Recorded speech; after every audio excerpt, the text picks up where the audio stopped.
Yes, you can. टेन्सचं कधी tension आलंय तुम्हाला? कोणता टेन्स केव्हा यूज करायचा?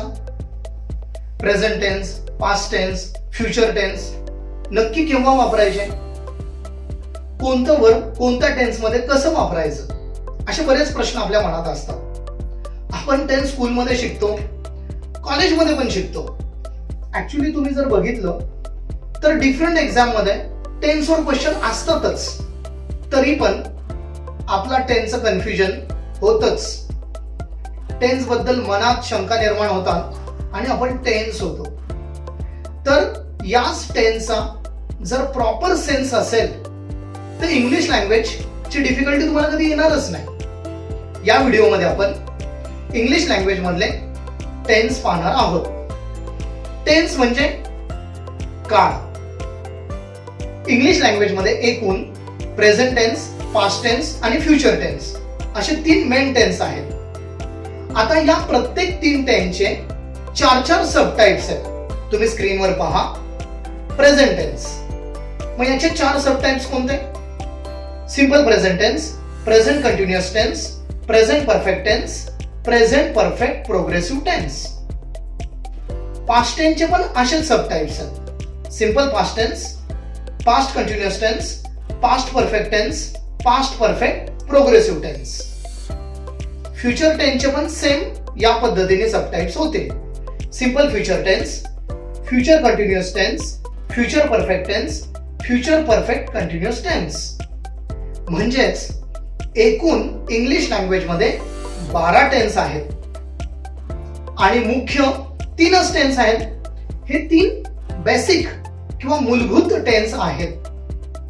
आता या व्हिडिओमध्ये आपल्याला simple present tense, simple past tense आणि सिंपल फ्युचर टेन्स समजून घ्यायचं आहे. आपण काही एक्झाम्पल्स पाहूया. एक्झाम्पल्स वरून तुमचं कन्फ्युजन क्लिअर होईल. सर्वात पहिलं आपण पाहूया सिंपल प्रेझेंट टेन्स म्हणजे साधा वर्तमान काळ. आता काही एक्झाम्पल्स तुम्हाला पाहायला मिळतील स्क्रीनवर, त्यांचं निरीक्षण करायचंय. First example, I read a newspaper. Marathi, मी वर्तमानपत्र वाचतो. Second example, we win the match. आम्ही सामना जिंकतो. Next example, they work sincerely.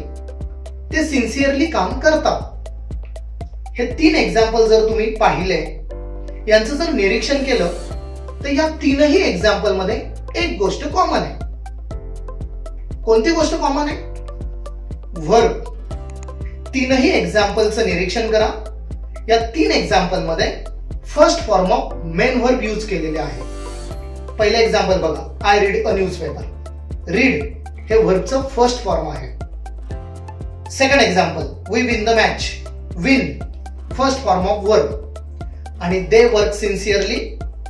Work first form of main verb. 3ही एक्झाम्पल मध्ये first form of main verb आलेले आहे आणि म्हणून सिंपल प्रेझेंट टेन्स आहे.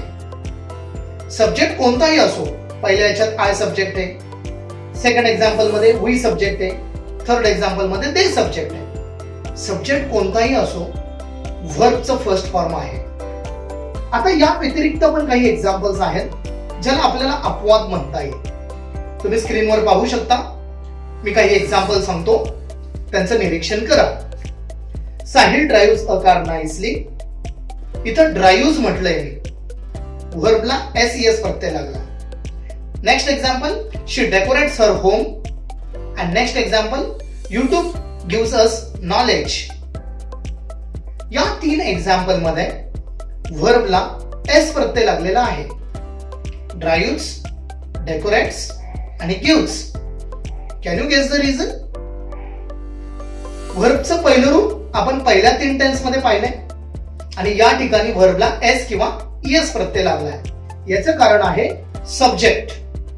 पहिल्या एक्झाम्पल मध्ये साहिल म्हणजेच ही, सेकंड एक्झाम्पल मध्ये शी आणि थर्ड एक्झाम्पल मध्ये युट्यूब म्हणजेच it. Third person singular noun किंवा जर प्रोनाउन असेल, बघा नीट ऐका, थर्ड पर्सन सिंग्युलर नाउन किंवा प्रोनाउन असेल किंवा सिंपली लक्षात ठेवायचं कोणत्या व्यक्तीचं, वस्तूचं, ठिकाणाचं जर नाव असेल सब्जेक्ट मध्ये तर व्हर्बला एस किंवा ईएस प्रत्यय लागतो. झाला फॉर्म्युला तयार. Formula is ready now. काय फॉर्म्युला तयार होईल या एक्झाम्पल वरून? If you observe the examples, what will be the formula of simple present tense? First form of main verb आणि फॉर्म्युल्यामध्ये सेकंड काय येईल point? S or ES to the main verb after he, she, it or after third person singular noun or pronoun. Okay, simple लक्षात ठेवायचं. वर्बचं पहिलं रूप आणि ही, she, it जर असेल, कोणाचं नाव जर असेल तर वर्बला एस किंवा ईएस प्रत्यय हा सिंपल प्रेझेंट टेन्स मध्ये येतो. आता प्रेझेंट टेन्स केव्हा यूज करायचा? मी सिंपल प्रेझेंट टेन्स बद्दल बोलतो. जी गोष्ट तुम्ही रोज करता अशा वेळेला सिंपल प्रेझेंट टेन्स यूज करायचा. Simple. For example, I wake up early in the morning. मी सकाळी लवकर उठतो, म्हणजे मी रोजच सकाळी उठतो. It's my daily routine. ज्या डेली रुटीनच्या ऍक्टिव्हिटीज आहेत, for example, I brush my teeth, I take a bath. जर रोज करत असाल तर ओके. So daily routine. मग डेली रुटीन आलंय आणि म्हणून always simple present tense. One more, अजून एका ठिकाणी सिंपल प्रेझेंट टेन्स यूज केला जातो. दॅट इज युनिव्हर्सल ट्रूथ और एटर्नल ट्रूथ. म्हणजे जी गोष्ट तीनही काळामध्ये सेम असते अशी गोष्ट प्रेझेंट टेन्स मध्येच येते. For example, the sun rises in the east. सूर्य पूर्वेला उगवतो. म्हणजे सूर्य पूर्वेला काल पण उगवला होता, आज पण उगवलाय आणि उद्या पण उगवणारच आहे. तीनही काळामध्ये ती घटना सेम राहणार आहे. अशा वेळेस सिंपल प्रेझेंट टेन्स यूज करायचा. One more example, the earth revolves around the sun. पृथ्वी सूर्याभोवती फिरते. ही क्रिया पास्ट, प्रेझेंट आणि फ्युचर तीनही टेन्स मध्ये चालूच आहे, सारखीच आहे आणि म्हणून simple present tense. Okay. So simple present tense सर्वात पहिलं डेली रुटीन असेल आणि युनिव्हर्सल ट्रूथ असेल अशा ठिकाणी वापरता येतो. Next, simple past tense. आता सिंपल पास्ट टेन्स मध्ये आपण प्रथम एक्झाम्पल्स पाहूया आणि त्यावरून फॉर्म्युला कसा तयार होतो हे तुमच्या लक्षात येईल. सो फर्स्ट एक्झाम्पल, आपण प्रेझेंट टेन्स एक्झाम्पल पास्ट मध्ये कन्वर्ट करूया. आपण पहिलं एक्झाम्पल पाहिलं होतं बघा, आय रीड अ न्यूजपेपर. याचा पास्ट टेन्स काय होईल? याचा पास्ट टेन्स होईल आय रेड अ न्यूजपेपर. म्हणजे मी वर्तमानपत्र वाचले, म्हणजे काल वाचले, परवा वाचले, क्रिया होऊन गेली, past tense. Second form use केला. नेक्स्ट एक्झाम्पल होतं आपलं वी विन द मॅच. याचा पास्ट टेन्स कसा होईल? We won the match. विनचा आपण सेकंड फॉर्म यूज केला, म्हणजे आम्ही सामना जिंकला. म्हणजे काल जिंकला, परवा जिंकला, मागच्या आठवड्यात जिंकला असा त्याचा अर्थ. Next example, they work sincerely. याचा पास्ट टेन्स कसा होईल? दे वर्क सिन्सिअरली. म्हणजे वर्कचं सेकंड फॉर्म यूज केला आपण, त्यांनी सिन्सिअरली काम केले. Next example, Sahil drives a car nicely. याचा पास्ट टेन्स होईल Sahil drew a car nicely. ड्राइव्हचं ड्रो, वर्बचं सेकंड फॉर्म आपण यूज केलं. साहिलने छानपणे गाडी चालविली. Next example, she decorates her home. याचा पास्ट टेन्स होईल शी डेकोरेटेड हर होम. म्हणजे तिने तिचे घर सजविले. Next, YouTube gives us knowledge. याचा पास्ट टेन्स होईल युट्यूब गेव अस नॉलेज. गिव्हचं गेव होईल. या सगळ्या उदाहरणांवरून तुमच्या एक गोष्ट लक्षात आली असेल की पास्ट टेन्स मध्ये आपण व्हर्बचं सेकंड फॉर्म यूज केलं. सो एक्झॅक्टली हाच पास्ट टेन्सचा फॉर्म्युला आहे. सो सिंपल पास्ट टेन्स मध्ये व्हर्बचे सेकंड फॉर्म यूज केले जाते. Second form of main verb. हा फॉर्म्युला जर लक्षात असेल तर तुम्ही कुठलंही वाक्य पास्ट टेन्स मध्ये करू शकता. आता या ठिकाणी प्रेझेंट टेन्स सारखं जसं वर्बला एस एस प्रत्यय, वर्बचं पहिलं रूप, अशा दोन प्रकारे आपण प्रेझेंट टेन्स पाहिला. असं इथं काही होत नाही. इथं ही शी इट असो, आय वी दे असो, सब्जेक्ट कोणताही असो, व्हर्बचे सेकंड फॉर्मच यूज केले जाते एव्हरीवेअर. तुमच्या एक गोष्ट लक्षात आली असेल की व्हर्बचं सेकंड फॉर्म, व्हर्बचं फर्स्ट फॉर्म तुम्ही हे ऐकत आहात. तर व्हर्बच्या व्हिडिओमध्ये मी हे सगळं एक्सप्लेन केलेले आहे. कुठल्याही व्हर्बचे 3 फॉर्म्स असतात. आता हे जर 3 फॉर्म्स तुम्हाला परफेक्ट माहिती असतील तर टेन्स तुम्हाला परफेक्ट जमते. या 3 फॉर्म्स ऑफ व्हर्बची डिस्क्रिप्शन मध्ये मी लिंक दिलेली आहे, ती नक्की बघा. आता पास्ट टेन्स केव्हा यूज करायचा? तुम्ही काल काय केलं आठवा बरं. तुम्ही काल केलेल्या गोष्टी जर तुम्हाला सांगायच्या असतील तर पास्ट टेन्स येणार आहे. मी काल पुण्याला गेलो, I went to Pune, past tense, काल गेलो. मी काल सकाळी लवकर उठलो, काल. I woke up early in the morning yesterday. I faced problems in the last week. म्हणजे काल, परवा, मागच्या आठवड्यात ज्या घटना झालेल्या आहेत त्या बोलताना पास्ट टेन्स यूज करायचा. आणि सिंपल पास्ट टेन्स यूज करताना किंवा त्या टेन्स मध्ये बोलताना आपण पाहिलंय वर्बचं सेकंड फॉर्मच यूज केलं जातं. नेक्स्ट, सिंपल फ्युचर टेन्स, साधा भविष्यकाळ. आपण एक्झाम्पल वरून समजून घेऊया. पहिलं एक्झाम्पल होतं आय रीड अ न्यूजपेपर. याचा सिंपल फ्युचर टेन्स होईल I will read a newspaper. आता रीड या वर्बचे 3ही रूप सारखीच आहेत, फक्त पास्ट टेन्स मध्ये त्याचा उच्चार बदलतो. Read, read, read, spelling same, फक्त पास्ट टेन्स मध्ये उच्चार रेड असा करावा लागतो. मग first example simple future tense मध्ये I will read a newspaper. मी वर्तमानपत्र वाचेन, भविष्यकाळ आहे. Next example we win the match. याचा सिंपल फ्युचर टेन्स होईल we will win the match किंवा we shall win the match. हेही एक्झाम्पल बरोबर आहे, म्हणजे आम्ही सामना जिंकू. Next, they work sincerely. याचं simple future tense they will work sincerely.